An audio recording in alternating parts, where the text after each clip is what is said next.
ሰላም ፊልም ወዳጆች እንዴት ናችሁልን? ፊር ዘ ዎኪንግ ዴድ በቀጣዩ ክፍል ተመልሷል። እንደተለመደው በላይክ በኮመንት እንዲሁም ይህን ቻናል ሰብስክራይብ በማድረግ አብሮነታችሁ አይለን። ይህኛውም ክፍል ተመችቷችሁ ኮምኩሙት። ይመቻችሁ።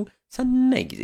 በባለፈው ክፍል በፊር ዘ ዎኪንግ ዴድ ኒክም በሚያሳዝን ሁኔታ ቻርሊ በተባለችውም ህፃን ልጅም ተተኩሶበት እንደተገደለ እነ አሊሺያም የኒክን ሬሳም ቀብረው የሚያስቀመጡትን መሳሪያዎችም አውጥተው ታጥቀው ቮልቸር የተባሉትን በሜል በተባለው ግለሰብ የሚመራውን ቡድን ለማጥቃትና ለመበቀል ሲዘገጃጁ ኤኤልም የዚህ ነገር መጨረሻም ለማየት ልትወስዳቸውም ስትስማማ ጆንም ታዲያ የፍቅሩን ላውራ ሞትም ሰምቶ እያዘነ ከሞርጋን ጋም እዛው እንደቀሩም አይተን ነበር ያቆምነው። በዚህኛውም ክፍል ቀጥለን ትዕይንቱም ወደ ኋላ መልሶን የዛኔ ይህ ነገር የዞምቢ ወረርሽኝም ሲጀማምርም በጊዜው ጆንም ከከተማ ራቅ ያለ ቤት ውስጥም ብቻውን በመኖር እያሳለፈም አብሮትም ማንም እንደሌለም እየተመለከትን ከዕለታት አንድ ቀን ግን ቤቱ ፊት ለፊት ባለው ወንዝም በኩል አንዲት ራሷን የሳተች ሴትም በጀልባም ተገፍታ መታም አግኝቷት ተደናግጦም ወዲያው ተሸክሞ ወደ ቤቱ ማስገብቶ ሕክምናም አድርጎላት እኛም ያቺ ሴት ላውራ እንደሆነች በምናቃት ስም ደግሞ እነ ማዲሰንም በሚጠሯት ናኦሚ መሆኗንም እያየን በቀጣይ ቀንም ብዙም ሳይሻላት ተነስታ መሄድ አለብኝ በሚል የጆን መኪናን ልታስነሳ ብትሞክርም አልነሳም ብሏት ጆንም መኪናው ባትሪ እንደሚያስፈልገውም እየነገራት እንደማይሰራም ነግሯት ለአሁንም በደንብ እስኪሻላት እዚሁ ብትቆይ ሲሻላትም እሱም ውሃና ምግብም ሰጥችሽ ትይጃለሽም በማለትም ያሳምናታል። በቀጣይ ቀናትም ጆንም የቁስሏን ጨርቅ እየቀየረላት ምግብ እየሰራላት ሲንከባከባትም ቆይቶ ስሙም ጆን እንደሚባልም ተዋውቋት የሚተኛበትን አልጋ ሳይቀር ለእሷ ለቆላት እንደፈለገች እዚህ መቆየትም እንደምችል ቢነግራትም ላውራ ግን በደንብ ሲሻላት እንደምትሄድም ተናግራ ሌሊት ላይም ከተኛችበት ስትነቃ ብዙ ጊዜ እንቅልፍ የማይወስደው ጆንም ብቻውን በረንዳ ላይ ተቀምጦ ሽጉጦቹን ሲያጸዳዳ ማይታ እየተገረመች በንጋታው ጠዋትም እንደተለመደው በወንዝ እየተገፉ የሚመጡትን ዞምቢዎች ጆንም እየገዳደለ ሲያጸዳም እያየችው ወደ እሱም አመርታ እያወራችው አሁን ላይም ታዲያ ዛሬ ማክሰኞ ስለሆነ ወደ ሱቅ አምርቶ የሚፈልገውን ዕቃ ይዞ እንደሚመጣም ሲነግራት አብሬ ካልመጣውም ብላ እሱም ታዲያ እንዲህ ሰው ራሱ ከጎኑም እንዳወራ እንደቆየም እየተናገረ ተስማምቶ በጀልባም ጉዞም ይጀምራሉ። እኛም ጆን በፊት ስራው የፖሊስ ኦፊሰር እንደነበርና ስለዛም ጉዳይ ማውራት እንደማይፈልግ እየተረዳን በወንዙም አድርገው በፊት የቢልና የቤተሰቦቹ ያለውም ሱጋም ወስዷት ወደ ውስጥም ገብተው የሚፈልጓቸውን ዕቃዎች በስነ ስርዓትም መርጠው ወደ ቦርሳቸውን ማስገብተው ታዲያ ከመውጣታቸውም በፊት የወሰዷቸውን ዕቃዎችም ጆንም በስነ ስርዓት ሲመዘግብም እያየ ነው። ወጥተውም ታዲያ ድልድዩ ተሰብሮ ዞምቢዎች በዛ በኩል እየዘለሉ ወደ ወንዙ የሚገቡበትን ቦታም ተመልክተው ያንንም በቆርቆሮም ሸፍነው የሚመጡባቸውን ዞምቢዎችም እየገደሉ ስራውን ከጨራረሱም በኋላ ወደ ቤትም ተመልሰው ላውራም ለመጀመሪያ ጊዜ አሳ ማጥመድ በጆን በኩልም ተምራ ያንንም አጥምዳ ያጠመደችውንም አሳ በደስታም ትመገባለች። አመሻሽ ላይም ጆን ብቻውን ቲቪ እያየ ላውራም ተቀላቅላው ያንንም አይተው ከጨረሱ በኋላ ልጇን በሞት እንደተነጠቀች ለጆንም ስትነግረው እንሰማታለን። ቀናቶች በዚህ መልኩ እያለፉም መጥተው የላውራም ቁስል እየተሻላትም ሲመጣ እሷም መሄጇ እንደተቃረበም ስትናገር በዛም ጆን እየከፋው ወጥቶ ውጭ ያሉትን ዞምቢዎችም ይገላል። ላውራ ግን ነገሩም ገብቷት አሁን ላይ ታዲያ እሷም መሄድ ባትፈልግም ግዴታም ሆኖባት የድልድዩ የዘጉትን ቦታ መከፈቱና ዞምቢዎችም እየመጡም ስለሆነ በዛም አንተ እኔን ስለረዳከኝ አሁን እኔ አንተን ልርዳክም በማለት ሀሳብም አምጥታለት ወደ ቦታውም አምርተው ሱቁ ጋር ያለው የቢል መኪናንም ይዘው ወደ ድልድዩም ሲወስዱ ጆንም ሽጉጡን እንደወሰደችበትም አይቶ በንዴትም ተቀብሏት ለዞምቢዎች ሽጉጥ አይሆንም ጭራሽ እየበዙም ይመጣሉም በማለት በያዙት መጥረቢያና ስለትም ፊት ለፊታቸው ያሉትን ዞምቢዎች ገዳድለው ድልድዩንም በቢልም መኪናም ሲዘጉት አንድ ዞምቢም ታዲያ በመስኮት በኩልም ሲመጣ ላውራም ተኩስበት እያለች ለጆን ብትነግረውም ጆን ግን አይሆንም በሚል በስንት መከራ ታግሎ ለጥቂት ከመነከስም ተርፎ ዞምቢውን በስለትም ይገለዋል። ላውራም በዛ ተናዳበት ቤትም ሲመለሱ አሁን ታዲያ ለምን ሽጉጥህን እንደማይጠቀም እውነታውን ጠይቀው። ይህ ነገር ከመፈጠሩ በፊት ጆንም የዛኔ ፖሊስ እያለ አንድ ሰዎችን እየዘረፈ ያለ ግለሰብ ላይም ተኩሶ መግደሉ፣ በጊዜውም ሰዎች እኔን እንደ ጀግና ቢያዩኝም እኔ ግን ሰውየውን በመግደሌ እንቅልፍ ይነሳኛልም ይላታል። ላውራም በጆን የዋህነትም እየተገረመች በሌላ ትዕይንት ድልድዩ ቦታም ላይ ብዛት ያላቸው ዞምቢዎች ድልድዩን የዘጋውን መኪናም ለመገልበጥ ሲታገሉም እያየን ሌሊት ላይም ያ ሁላ ዞምቢ እነ ጆን ቤት ጋም ደርሰው ጆንም ከተኛበት ነቅቶ በድንጋጤ ላውራንም እየተጣራ ዞምቢዎቹን ሊገሉ ቢሞክሩም ላውራም በመሃል ሳታስበው ወደ ጉድጓድ ውስጥ ወድቃ እላያዋ ላይ ዞምቢዎች ተደራርበው ልትነከስ ስትቃረብ ሽጉጥ መተኮስ የማይወደው ጆንም አከታትሎ ሽጉጦቹን ተኳኩሶ እንዳለ ዞምቢዎቹንም ገሎም ያተርፋታል። ዋው! በዛም ላውራም ተገርማበት ለሷ እሱ ጀግና እንደሆነና አንተ ክብር የሚገባ ሰው ነህ፣ አንተንም እዚህ መጥቼ በማወቄም ደስተኛ ነኝ ብላም ከልቧም ታመሰግኗለች። ወደ እንቅልፍ ከመሄዳቸው በፊት ላውራም ነገ ይህን ቦታ ትታ ልትሄድም መወሰኗንም ለጆን እየነገረችው፣ ጆንም በዛ ልቡ እየተሰበረ ቢሆንም ከተመሳሳይ ሽጉጦች ውስጥ አንዱን እንደ ስጦታም ሰጥቷት ያስፈልገሻል ያዘሽው ሂጂም በማለት ለዛሬም እሱ መኪና ውስጥ እንደሚያድርም ተናግሮ እያዘነም ቤቱን ለቆም ሊወጣ ሲል ምን ሆኖ እንደሆነም አስቁማም ጠይቀው እውነቱን መናገር ባይፈልግም አይኗንም ማየትም እየከበደው እሷ እንድትሄድበት እንደማይፈልግ ምክንያቱም ስላፈቀርኩሽ ግን መሄድሽ ካልቀረ ደግሞ አሁን ላይ ምንም ይሄንን ባልነግርሽ ይሻለኝ ነበር፣ ግን ደግሞ ብቻሽ መሆን የምትፈልጊ ከሆነ እኔ ይህን ቦታ ትቼልሽ ልሄድ፣ አንቺ እዚህ ቤቴም ላይ ኑሪ፣ እኔ የምፈልገው አንቺ ሰላምና ደህና እንድትሆኚልኝ ብቻም ነው ይላታል። ላውራም በንግግሩ ተገርማበት በስስትም ተመልክተው እዛው ግጥም አድርጋም ትስሟለች። ዋው! በነጋታው ጠዋት ግን ጆን ሀገረ ሰላም ብሎ ከእንቅልፉ ሲነቃ ፍቅሩ ላውራን እያጣት በጽሁፍም እኔም ማፈቅር ካለው ግን ይቅርታ ብላ እንዳስቀመጠችለትም አይቶ ልቡ ክፉኛም ይሰበራል። አሁን ላይ ታዲያ ታሪኩን ሙሉ ለጓደኛው ለሞርጋንም አጫውቶት ማፍቀሬን ለመናገር ትንሽ ብታገዝ ይሻለኝ ነበር ቢልም ሞርጋን ግን እንኳን አልታገስ እንኳንም ነገርካንድ በዚህ ህይወት ላይ ምንም የመታገሻ ጊዜ የለንም፣ ሰዎችን ወዲያው እያጣን ነው።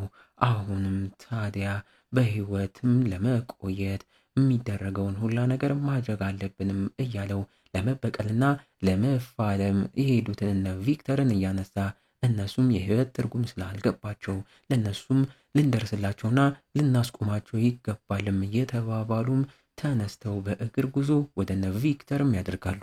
ከቆይታም በኋላ አንድ የቮልቸሮቹን ጨርቅም እንዲሁም ባንዲራ የያዘና እቃዎችን እየለቀመ ያለ ግለሰብ ጋም እነ ጆን ደርሰውበት ጆንም በሽጉጡ ሰውየውን እያስፈራራ ስለ ቮልቸሮቹ የት እንደሚገኙና አሁን ወዴት እያመሩ እንዳለም ተናገር እያለ ሰውየው አልስማማም ሲል ሊተኩስበትም ሲቃረብ ሞርጋንም ወደ እነሱም ተጠግቶ እንዲረጋጋም ጆንንም አድርጎት ለሰውየውም ሊገሏችሁ እየመጡ ያሉ ሰዎችም አሉም በማለት ወደ ቡድኑ ሄዶ እንዲያስጠነቅቅም ነግረው ይልኩታል። እነሱም ታዲያ ሰውየው ወዳላቸው እነ ቮልቸሮቹ ወዳሉበትና እነ ቪክተር የሚያመሩበት ቦታም እነሱን ለማስጠንቀቅ ጉዞም ይጀምራሉ። በሌላ በኩል ደግሞ እነ አሊሻም በኤል መኪናም ጉዞ እያደረጉ ኤልም ቃል እንደገቡላት የጀመሩላትንም ታሪክ ሙሉ እንዲጨርሱላትም ተናግራ ታሪካቸውን መናገርም ይቀጥላሉ። የዛኔም ስቴዲየሙ ላይ ያሉ ኒክና ሉሲያ ያመጡትን ሀሳብ ራቅ ብለው ሄደው ለአፈሩ ማዳበሪያ እንዲሁም የሚዘራ ዘርም ለመፈለግ እቅድ እያወጣጡ በመሃልም ቪክተር ባልደረባው የሆነው ኮልም እውነታውን ስላልተናገረበት እያመሰገነው ኮልም እውነተኛ ማንነት ግን ስላሳየቀኝ እኔም ማመሰግን ካለው እውነታውን ብናገር ምን እንደምታደርገኝ እኔም አላቅም ብሎ ተበሳጭቶበትም ይሄዳል። ማዲሰንም ቪክተር ጋም ደርሳ እንደለመዱትም ብቻቸውን ራቅ ብለው እየጠጡ የሆድ የሆዳቸውንም እያወሩ የዛኔ ግድቡ ቦታ ሲፈነዳዳ ያን ሁላ ነገር አድርጊያችሁ ለምን አተረፍሽኝም ብሎ ቪክተርም ማዲሰንንም ይጠይቃታል። ማዲሰንም አንተን ውስጥ ከን ስለማቀው ክፉ ሰው ስላልሆንክ ነው ብላም ትመልስለታለች። በሌላ በኩል ደግሞ ናኦሚ ኖዬ በማንም ሳትታይ በመኪና ስቴዲየሙን ለቃ ልትወጣ ሞክራ ደርሰውባት በፊት እምኖርበት ቦታ ላይ ዘርና ማዳበሪያም ስለሚኖር እዛ ሄጄም ላመጣላችሁ አስቤ ነው። ቦታውም አደገኛ ስለሆነ ብቻዬን ልሂድም ብትላቸውም እነ ማዲሰን ግን ጥሩም በማለት ስላላመኗት ተቀላቅለዋት እነ ኒክን እዛው ስቴዲየሙ ላይ ትተዋቸው ጉዞ ናኦሚ ያለችው ቦታም ላይም ያደርጋሉ።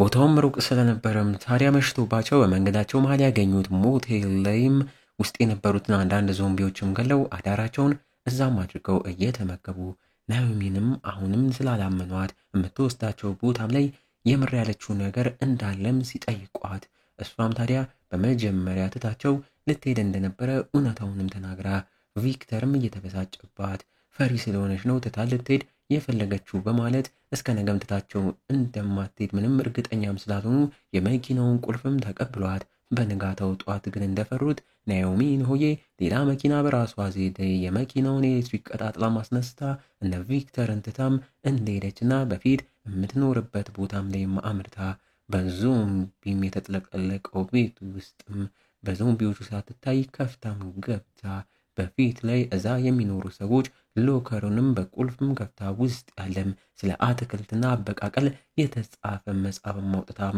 እንዲሁም የመኪና ቁልፍም ወስዳም ሞታ የልጇን ሎከርም ስትመለከት እዛው ራሷን መቆጣጠርም አቅቷትም ታለቅሳለች። ዞምቢዎቹም ድምጿን ሰምተው ወደ እሷም እየተጎተቱም ይመጣሉ በለው። እሷም ከዞምቢዎቹ ለመሸሽ ወደ ላይ ተንጠላጥላ ለመውጣት ስትጥር እነ ቪክተርም የናኦሚንን መሄድ ካዩም በኋላ ተበሳጭተውባት ባስቀመጠችው ካርታን ተመርተው ወደ ቦታውም አመርተው ሲደርሱላት እሷም ወዲያው የመኪናውን ቁልፍ መወርወር አላቸው። የምፈልጉት ነገር ሁላ እዛ መኪናም ላይ አለ፣ እኔን እዚህ ተውኝና ሂዱ ብትላቸውም አይሆንም በሚል ቪክተርም ተንጠላጥሎ ገመድ ዘርግቶላት በዛም አድርገው ከዞምቢዎቹም አትርፈዋት ይዘዋትም ይወጣሉ። ናኦሚም እያመሰገነቻቸው ለምን ግን ትታቸው ወደዚህ ቦታም እንደመጣች ትናገራለች። የዛኔ እዚህ ቦታም ላይ በሰላም ስትኖር በነበረ ሰዓት አንዲት ጓደኛዋም ክፉኛ ታማ መድኃኒት ግዴታም ስለሚያስፈልጋት መታመሟንም ለማንም ሳትናገርና ደብቃም ከተናገረች እዚህ የነበሩ ሰዎችም ስለሚያባሯትም ብላ መድኃኒት በድብቅ ልትፈልግላትም ወጣ። ግን መድኃኒቱን ለማግኘት 3 ቀንም ፈሽቶባት በስተመጨረሻም አግኝታው ብትመለስም ታማ የነበረችው ሴትም እዚህ የነበሩትን እንዳለ ሰዎች ሞታ ወደ ዞምቢነትም ቀየረቻቸው። ለዚህም እኔ ሆኔን ተጠያቂም እያለች እየተንሰቀሰቀች አሁንም ለእናንተ ይህንን ያደረግኩት ግዴታም ስላለብኝ ነው በማለትም ትናገራለች። እነ ማዲሰንም የናኦሚን ታሪክም ከሰሙ በኋላ ያዘኑላት ማዲሰንም እንድበረታም እየነገረቻት ናኦሚን ታዲያ በፊት ላይ እዚህ የኖሩ የዚህ ቦታ መሪ የነበረች አንዲት ሴት ለክፉም ለደጉም ቀን በሚል አንድ ተጠባባቂ መኪና ውስጥም የተለያዩ ጠቃሚ እቃዎችን ታስቀምጥ ነበርም በማለት ያ የዘርና ማዳበሪያን የያዘው መኪናም ጋር ወስዳቸው እያሳየቻቸው እነ ማዲሰንም በሚያዩት ነገር እየተገረሙ እያመሰገኗት ቪክተርም አስቀድሞ ናኦሚን ስለተናገራት ነገር ይቅርታም ጠይቋት ጉዞ በደስታ ያንን ዘርና ማዳበሪያም ይዘው ወደ ስቴዲየሙ ያመራሉ። ዋው እንግዲህ እንዲህ እያለን የዚህኛውን ገራሚ ክፍል ማገባደጃ ትዕይንቶች ላይም ተቃርበናል።